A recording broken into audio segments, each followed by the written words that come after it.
السلام عليكم ورحمة الله. الحمد لله رب العالمين. اللهم صل على سيدنا محمد وعلى آله وصحبه وسلم كما تحب وترضى الله عدد ما تحب وترضى الله. ബഹുമാന്യരായ പൈതൃകം മീഡിയ ശ്രോതാക്കളെ, സ്നേഹിതന്മാരെ, സുഹൃത്തുക്കൾ, അല്ലാഹു സുബ്ഹാനഹു വ തആല നാം പറയുന്നതും കേൾക്കുന്നതും അവൻ പൊരുത്തപ്പെട്ട അമലായി കബൂൽ ചെയ്യട്ടെ, ആമീൻ എന്ന് പ്രാർത്ഥിച്ചുകൊണ്ട് വിശ്വാസപൂർവമെന്ന ശൈഖുന എ.പി. ഉസ്താദ് അവരുടെ ആത്മകഥ പാരായണം നമുക്കിന്ന് ആരംഭിക്കാം. ഈ മഹത്തായ കൃതിക്ക് കേരളത്തിലുടനീളമുള്ള ലക്ഷക്കണക്കിന് പ്രവർത്തകന്മാർ മുൻകൂട്ടി പണം അടച്ച് ഇതിൻ്റെ കോപ്പിക്ക് കാത്തിരിക്കുകയാണ്. എന്നാൽ ആവശ്യക്കാരുടെ ബാഹുല്യം കാരണം വിചാരിച്ച അത്ര വേഗത്തിൽ പ്രസ്സിൽ നിന്ന് ഇതിൻ്റെ പ്രിൻ്റ് കഴിഞ്ഞ് ബെയിൻറ്റ് കഴിഞ്ഞ് നമുക്കാവശ്യമായ കോപ്പി ലഭ്യമാകാത്തതിനാൽ എല്ലാ സ്ഥലങ്ങളിലും ഇതിൻ്റെ വിതരണം പൂർത്തിയാക്കാൻ കഴിഞ്ഞില്ല.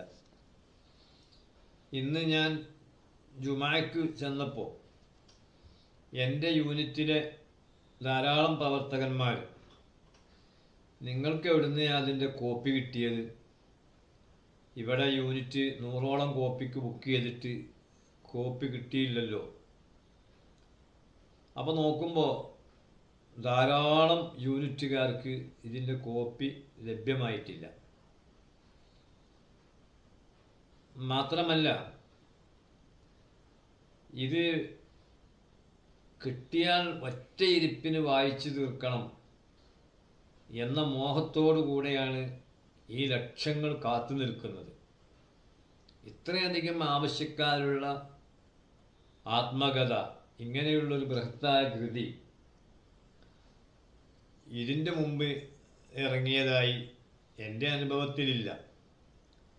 കേരളത്തിലുടനീളം ഇതിൻ്റെ ആവശ്യക്കാർ ഞങ്ങൾക്ക് കോപ്പി കിട്ടിയിട്ടില്ല എന്ന പരാതിയുമായി, പരാതി എന്ന് പറഞ്ഞുകൂടാ, അവർക്ക് അത് കിട്ടാത്തത് കൊണ്ടുള്ള പ്രയാസം പങ്കുവെക്കുക. ഇന്ന് ഒരു സുഹൃത്ത് എന്നെ വിളിച്ചു പറഞ്ഞത്, ആ പുസ്തകം കിട്ടിയ അന്ന് തന്നെ ഒറ്റയടിക്ക് വായിക്കണമെന്ന ആഗ്രഹത്തോടു കൂടെ കാത്തിരിക്കുകയാണ് ഞാൻ. അപ്പോഴാണ് നിങ്ങൾ ഓൺലൈനായിട്ട് ഇത് വായിക്കാൻ തുടങ്ങിയത്.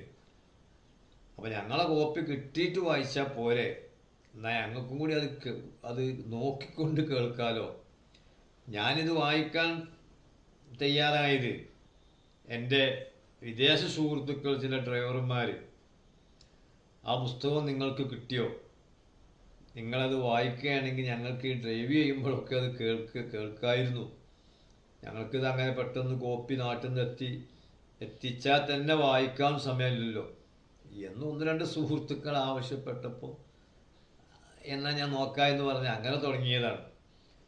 പക്ഷേ ഇന്നലെ മിനിയാന്നത്തെ എൻ്റെ ഇതിൻ്റെ കമൻറ്റ് ബോക്സിൽ പോയി നോക്കുമ്പോൾ ധാരാളം പ്രവർത്തകന്മാർ ഞങ്ങൾക്ക് കോപ്പി കിട്ടിയിട്ടില്ല, കോപ്പി കിട്ടുന്നതിന് മുമ്പ് ഇതിങ്ങനെ വായന തുടങ്ങിയാൽ ഞങ്ങൾക്കത് കിട്ടാത്ത വിഷമം വർദ്ധിക്കുകയാണ് എന്നൊക്കെ പറഞ്ഞ് ചില ആൾക്കാർ കമൻറ്റ് ചെയ്യുകയും ചില സുഹൃത്തുക്കൾ വിളിച്ചു പറയുകയും, ഇന്ന് എൻ്റെ നാട്ടിൽ ഞാൻ ജുമാക്ക് എന്നപ്പോൾ പ്രവർത്തകന്മാർ വല്ലാത്തൊരു സങ്കടം, ഞങ്ങളെ കോപ്പി എന്നാ കിട്ടുക എന്ന് ചോദിക്കുകയും ചെയ്യുന്ന സാഹചര്യം കണ്ടപ്പം ഞാൻ ഈ വായന ഇൻഷാ അല്ലാഹ് അവർക്ക് കോപ്പി കിട്ടുന്നത് വരെ നിർത്തിവെച്ചാലോ എന്ന് ചിന്തിക്കുകയാണ്.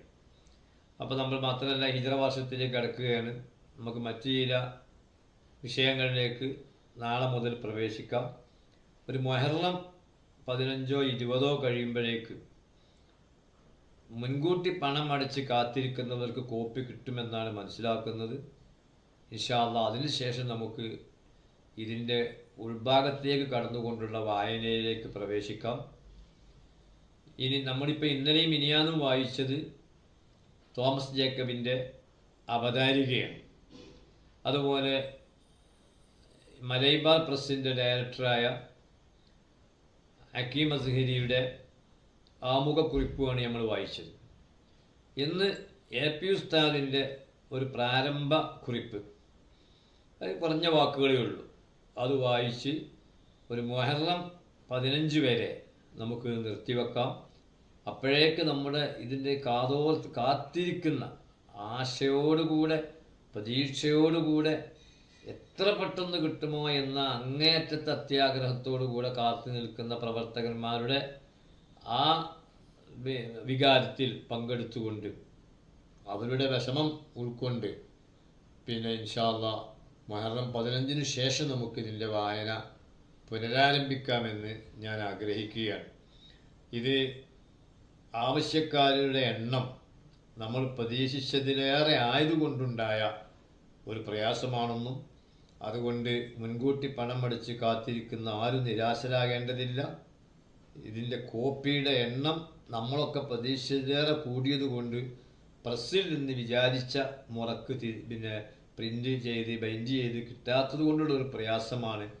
നമ്മുടെ പ്രസ്ഥാനത്തിനോടൊപ്പം എപ്പോഴും നിൽക്കുന്ന നിങ്ങളെല്ലാം പ്രയാസപ്പെടരുതെന്നും ഇൻഷാ അല്ലാഹ് വളരെ പെട്ടെന്ന് ഇത് ലഭ്യമാകുമെന്നും അറിയിച്ചുകൊണ്ട് ഇന്ന് AP ഉസ്താദ് ഇതിൻ്റെ ഈ മഹത്താകൃതിയുടെ ആമുഖമായി പറഞ്ഞ 1-2 വാക്കുകൾ ഞാൻ വായിച്ച് കേൾപ്പിക്കാം.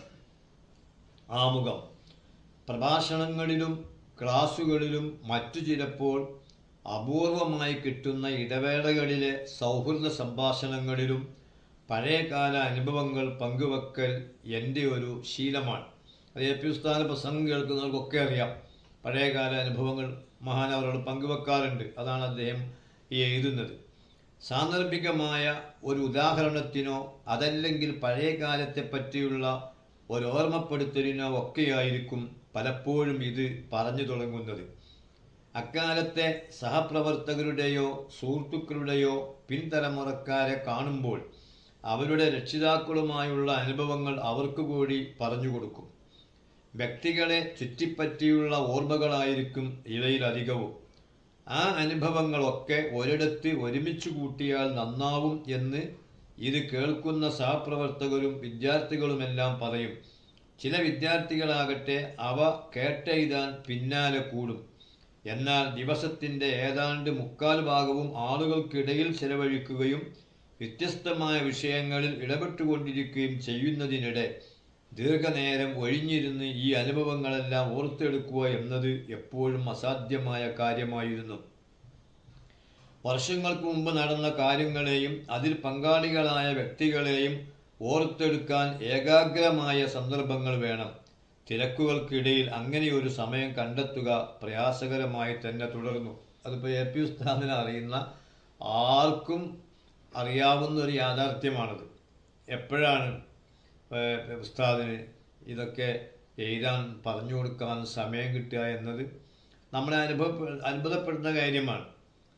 നേരം പുലരുവോളം പ്രസംഗം സംബന്ധമായ യാത്ര, സുബഹി നിസ്കാര ശേഷം പിന്നെ നീണ്ട ദർസ്, അപ്പോഴേക്കും ഓഫീസും പരിസരവും നിറയെ പ്രവർത്തകന്മാർ, അവരെ വിഷയങ്ങളിൽ ഇടപെട്ട് ഏകദേശം നട്ടുച്ച കഴിഞ്ഞ് നിസ്കാരവും ഭക്ഷണവും കഴിഞ്ഞാൽ പിന്നെ തൻ്റെ വാഹനത്തിൽ കയറിയാൽ പിന്നെ ഓരോ കർമ്മങ്ങളിലായി ഒന്നുകിൽ യത്തീംഖാനയ്ക്ക് കുറ്റിയടിക്കൽ, അറബിക് കോളേജിൽ തറക്കല്ലിടൽ, ദർസ് ഉദ്ഘാടനം ചെയ്യൽ, നിക്കാഹിന് കാർമ്മികത്വം വഹിക്കൽ, അതുപോലെ പള്ളി ഉദ്ഘാടനം ചെയ്യൽ, നാട്ടിലെ ദീനിയായ കാര്യങ്ങൾക്ക് നേതൃത്വം നൽകൽ, അങ്ങനെ തുടങ്ങി പാതിരാക്ക് ഏകദേശം രാത്രി 3 മണി 3:30 മണി ഒക്കെ ആയി മർക്കസിലേക്ക് തിരിച്ചെത്തുന്നതിനിടയിൽ എപ്പോഴാണ് ഇങ്ങനെ പറഞ്ഞു കൊടുക്കാൻ സമയം കിട്ടുക എന്ന് ചോദിച്ചില്ലെങ്കിലും അത്ഭുതമുള്ളൂ. എന്നാൽ ഉസ്താദിന് അതൊക്കെ നടക്കുന്നു എന്നത് അദ്ദേഹത്തിനുള്ള ഒരു പ്രത്യേകമായ അള്ളാഹു നൽകിയ കഴിവ് തന്നെയാണ്. അതിലേക്കുള്ളൊരു സൂചന എങ്ങനെയാണിത്, എപ്പോഴാണ് അതിന് സമയം കിട്ടുക എന്ന ഉസ്താദ് ചോദ്യത്തിൽ നിന്ന് മനസ്സിലായ കാര്യമാണ് ഞാൻ പറഞ്ഞത്. എന്നാലും സുഹൃത്തുക്കളുടെയും മറ്റും വേർപാടിൻ്റെ സന്ദർഭങ്ങളിൽ അവരെ ഓർത്തെടുക്കുന്ന കുറിപ്പുകൾ ഉപേക്ഷ കൂടാതെ എഴുതാൻ പ്രത്യേകം ശ്രദ്ധിക്കാറുണ്ട്. അത് ഉസ്താദിൻ്റെ ഒരു പ്രധാന സംഗതിയാണത്. മരണപ്പെട്ട ആളുകളെ അനുസ്മരിക്കുകയും അന്ന് തന്നെ സിറാജിൽ സംബന്ധമായ കുറിപ്പ് പ്രസിദ്ധീകരിക്കുകയും ചെയ്യുന്ന പതിവ് ഉസ്താദിനുണ്ട്. അത് തന്നെ ഒരു ചരിത്ര എഴുത്താണ്.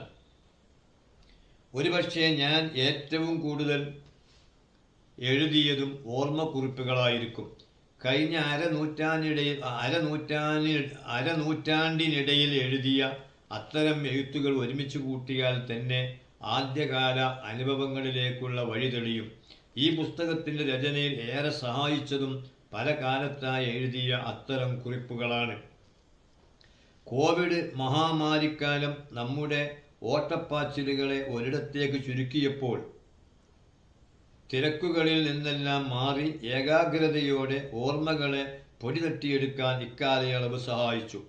പിന്നീടാവാമെന്ന് വെച്ച പല കാര്യങ്ങളും ചെയ്യാൻ സാധിച്ച കൂട്ടത്തിൽ അവ ക്രമത്തിൽ അടുക്കി വെക്കാനും കഴിഞ്ഞു.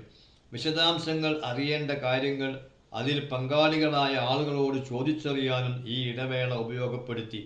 പഴയകാല ആളുകളിലൂടെയും സ്ഥലങ്ങളിലൂടെയുമുള്ള യാത്ര കൂടുതൽ ഊർജ്ജസ്വലമാക്കി. ഈ ഇടവേള ഉപയോഗപ്പെടുത്തി പഴയകാല ആളുകളിലൂടെയും സ്ഥലങ്ങളിലൂടെയുമുള്ള യാത്ര കൂടുതൽ ഊർജ്ജസ്വലനാക്കി. പഴയ പരിചയങ്ങൾ പുതുക്കാനും പിൽക്കാല മാറ്റങ്ങൾ മനസ്സിലാക്കാനും അത് സഹായിച്ചു. കോവിഡ് സമ്മാനിച്ച ഇടവേള അവസാനിച്ച് അല്പം കഴിഞ്ഞപ്പോഴാണ് പെട്ടെന്നൊരു ദിവസം ഞാൻ രോഗാവസ്ഥയിലേക്ക് നീങ്ങുന്നതും അപ്രതീക്ഷിതമായി വീണ്ടും മറ്റൊരിടവേള കൂടി മുന്നിൽ വന്നുപെടുന്നതും. ആ സമയം കൂടി ഉപയോഗിച്ചാണ് ഈ എഴുതി പൂർത്തിയാക്കിയത്. ഉസ്താദിന് അള്ളാഹു ആഫിയത്ത് കൂട്ടിക്കൊടുക്കട്ടെ, ദീർഘായുസ് നൽകട്ടെ. വലിയ ഗുരുതരമായ രോഗത്തിൽ നിന്നാണ് ഉസ്താദ് മടങ്ങി വന്നത്. അള്ളാഹു ഈ സമുദായത്തിന് വലിയ ഒരു അനുഗ്രഹമാണ് അതുമൂലം ചെയ്തത്. ഉസ്താദിന് ആഫിയത്തും ദീർഘായുസും അള്ളാഹു കൂട്ടി നൽകട്ടെ. അവരുടെ തണലിൽ ദീർഘകാലം ദീനീ ഖിദ്മയിൽ സജീവമാകാൻ അള്ളാഹു നമുക്ക് തൗഫീഖ് നൽകട്ടെ എന്ന് ഈ സമയത്ത് നമുക്ക് പ്രാർത്ഥിക്കാം. ആത്മകഥ എന്ന നിലക്കല്ല ഇതിന് തുടക്കം കുറിച്ചത്. ഞാനുമായി ബന്ധമുള്ള ആളുകളുടെയും സ്ഥലങ്ങളുടെയും സന്ദർഭങ്ങളുടെയും ഓർമ്മ പുതുക്കാൻ എന്ന നിലക്കു മാത്രമാണ് ഇതിനെ കണ്ടത്. അത് പിന്നീട് ഇങ്ങനെയൊരു രൂപത്തിലേക്ക് എത്തിപ്പെട്ടതാണ്. അത്തരമൊരു ഓർമ്മ പുതുക്കലിനെ കുറിച്ച് ഈ പുസ്തകത്തിൽ തന്നെ പറഞ്ഞിട്ടുണ്ട്. ഉമ്മയോടൊത്ത് ഹജ്ജിന് പോകുന്നതിൻ്റെ മുന്നോടിയായിട്ടായിരുന്നു അത്. ഹജ്ജ് തന്നെ ചരിത്രത്തിലേക്കുള്ള ഒരു യാത്രയാണല്ലോ. 4000 വർഷങ്ങൾക്ക് മുമ്പുള്ള ഒരു വിളിയാളത്തിനുള്ള മറുപടി. നമ്മുടെ തന്നെ മുൻകാല ചരിത്രത്തിലേക്ക് തിരിച്ചു നടന്ന് ഒരു നവജാത ശിശുവിനെ പോലെ പരിശുദ്ധനാകണമെന്നാണ് ഓരോ വിശ്വാസിയും ആഗ്രഹിക്കുന്നത്. അങ്ങനെ നമ്മെ ശുദ്ധീകരിക്കുന്നതിൽ വലിയൊരു പങ്ക് ഓർമ്മകൾക്കുമുണ്ട്. ഓർമ്മപ്പെടുത്തലുകൾ കൊണ്ട് വിശ്വാസികൾക്ക് ഗുണമുണ്ടാകും എന്നാണ് ഖുർആൻ പറയുന്നത്. അത്തരം ഗുണങ്ങൾ കൈവരിക്കാൻ ഈ ഓർത്തെടുക്കൽ കാരണമാകട്ടെ എന്ന് പ്രാർത്ഥിക്കുന്നു. അധികവും ഓർമ്മകളെ ആശ്രയിച്ച് എഴുതിയതായതിനാൽ വന്നു ചേർന്നേക്കാവുന്ന പിഴവുകൾ സദയം ചൂണ്ടിക്കാണിക്കണമെന്ന് അപേക്ഷിക്കുന്നു. ആത്മകഥ എന്ന പോലെ ഇത് മറ്റു പലരുടെയും ജീവചരിത്രം കൂടിയാണ്. ഇന്ന് കാണുന്ന രീതിയിലുള്ള പൊതുപ്രവർത്തനങ്ങളിൽ സജീവമാകുന്നതിൻ്റെയും മുമ്പുള്ള എൻ്റെ ജീവിതത്തിൻ്റെ ആദ്യകാലങ്ങളാണ് ഇതിൽ പ്രധാനമായും പ്രതിപാദിച്ചു പോകുന്നത്. ചില പിൽക്കാല സംഭവങ്ങളിലേക്കും സന്ദർഭോചിതമായി എത്തി നോക്കുന്നുണ്ട്. വ്യക്തിപരമായ ഓർമ്മകൾ എന്നതിനേക്കാളേറെ ഞാൻ ഭാഗവാക്കായ സ്ഥാപനങ്ങളുടെയും സംഘടനകളുടെയും കൂടി ഓർമ്മകളാണവ. അവ മറ്റൊരിക്കൽ വിശദമായി പറയാം ഇൻഷാ അല്ലാഹ്. അതുതന്നെ ഉസ്താദ് ഞാൻ ഇന്നലെ സൂചിപ്പിച്ചതുപോലെ ഉസ്താദിൻ്റെ ഈ പുസ്തകം കണ്ടപാട് ഇതില്ല അത് എന്തുകൊണ്ട് കൊടുത്തില്ല എന്ന ഈ ചോദ്യക്കാരുണ്ടല്ലോ, അതിനൊക്കെ ഉസ്താദ് നിങ്ങൾ നോക്കൂ, ആമുഖത്ത് തന്നെ മറുപടി പറയാണ്. ഇവരെ ചോദ്യം വരുന്ന കണ്ടിട്ടല്ലല്ലോ അപ്പോൾ അത് ആദ്യത്തിൽ എഴുതിയത്. അപ്പം ഇത് ഒരു ചെറിയ ഭാഗം മാത്രമാണ്. ഇൻഷാ അല്ലാഹ് ഞാൻ ഭാഗവാക്കായ സ്ഥാപനങ്ങളുടെയും സംഘടനകളുടെയും കൂടി ഓർമ്മകളാണ് അവ മറ്റൊരിക്കൽ വിശദമായി പറയാം. എന്ന് ഉസ്താദ് തന്നെ ഇതിൽ ആദ്യത്തിൽ പറഞ്ഞിട്ടുണ്ട്. അപ്പോൾ ഇതൊന്നും വായിക്കാതെയാണ് ഓരോ ആക്ഷേപകർ ഓരോ അനാവശ്യമായ ചോദ്യങ്ങൾ ചോദിക്കുന്നുവെന്ന് മാന്യ കേൾവിക്കാരും വായനക്കാരും ഒക്കെ ഓർക്കണമെന്ന് സന്ദർഭത്തിൽ ഓർമ്മപ്പെടുത്തുകയാണ്. ഈ ഗ്രന്ഥം പൂർത്തിയാക്കാൻ കുടുംബാംഗങ്ങളുടെയും ശിഷ്യന്മാരുടെയും മർക്കസിലെയും പ്രസ്ഥാനത്തിലെയും സഹപ്രവർത്തകരുടെയും എല്ലാം വലിയ തോതിലുള്ള പിന്തുണയും സഹായങ്ങളും ലഭിച്ചിട്ടുണ്ട്. യഥാർത്ഥത്തിൽ അവരുടെ എല്ലാം ആത്മാർത്ഥമായ നിർബന്ധത്തിൽ നിന്നാണ് ഇങ്ങനെയൊരു സാഹസത്തിലേക്ക് ഇറങ്ങിത്തിരിച്ചത് തന്നെ. അവരെ എല്ലാം നന്ദിയോടെ ഓർക്കുന്നു. പല ഓർമ്മകളെയും കൂട്ടിയിണക്കാനും പൂർത്തിയാക്കാനും സഹായിച്ചത് ഭാര്യ സൈനബയും മകൻ അബ്ദുൽ ഹക്കീമുമാണ്. ആദ്യകാല ശിഷ്യന്മാരുൾപ്പെടെയുള്ള പലരും ഇതിൽ പങ്കാളികളായി. ഇത് ആദ്യത്തിൽ വായിക്കുകയും അവതാരക എഴുതിത്തരികയും ചെയ്ത മലയാള മനോരമ മുൻ എഡിറ്റോറിയൽ ഡയറക്ടറും എൻ്റെ അഭ്യുദയാകാംക്ഷിയുമായ തോമസ് ജേക്കബിനും ആമുഖ പഠനം തയ്യാറാക്കിയ പ്രശിഷ്യൻ നുഅ്മാനും പ്രത്യേകം നന്ദി അറിയിക്കുന്നു. ഇതിൻ്റെ പ്രസിദ്ധീകരണം നിർവഹിക്കുന്ന മർക്കസ് നോളേജ് സിറ്റിയിലെ Malabar foundation for research and development എൻ്റെ എല്ലാവിധ പ്രവർത്തനങ്ങളെയും എളുപ്പമുള്ളതാക്കി തീർക്കാൻ കഠിനാധ്വാനം ചെയ്യുന്ന ഓഫീസ് സ്റ്റാഫ്, സഹപ്രവർത്തകർ, കുടുംബാംഗങ്ങൾ എല്ലാവരെയും പ്രാർത്ഥനയോടെ ഓർക്കുന്നു. ആരോഗ്യവും ഒഴിവു സമയങ്ങളും ഫലപ്രദമായി ചെലവഴിക്കാൻ നമുക്കെല്ലാവർക്കും ഉദവി ഉണ്ടാവട്ടെ. ആമീൻ. സ്നേഹത്തോടെ കാന്തപുരം AP അബൂബക്കർ മുസ്ലിയാർ. എൻ്റെ പ്രിയപ്പെട്ട സഹോദരന്മാരെ, ഉസ്താദിന് കോവിഡ് മൂലവും അതുപോലെ തന്നെ രോഗം കാരണമുള്ള ആ കിട്ടിയ ഇടവേളയും എന്തിനുപയോഗപ്പെടുത്തി? നമ്മളും ചിന്തിക്കണം. നമുക്കും ഈ പ്രത്യേകിച്ച് ഈ കോവിഡ് ഇടവേള നമുക്ക് കിട്ടിയിരുന്നല്ലോ, നമ്മൾ എന്തിനാണത് ഉപയോഗിച്ചത്? അപ്പോൾ ഉസ്താദ് നമുക്ക് എല്ലാ വിഷയത്തിലും മാതൃകയാണ്. ഈ വിഷയത്തിന് ഉസ്താദ് തന്നെയാണ് മാതൃക. ഉസ്താദിന് കിട്ടിയ ഒഴിവ് ഈ സമുദായത്തിൻ്റെ ഓരോ പ്രവർത്തകർക്കും എക്കാലത്തും ഉപകരിക്കുന്ന ഒരു ചരിത്ര ഗ്രന്ഥം നമുക്ക് സമ്മാനിക്കാൻ ആ ഇടവേള ഉസ്താദ് ഉപയോഗപ്പെടുത്തി.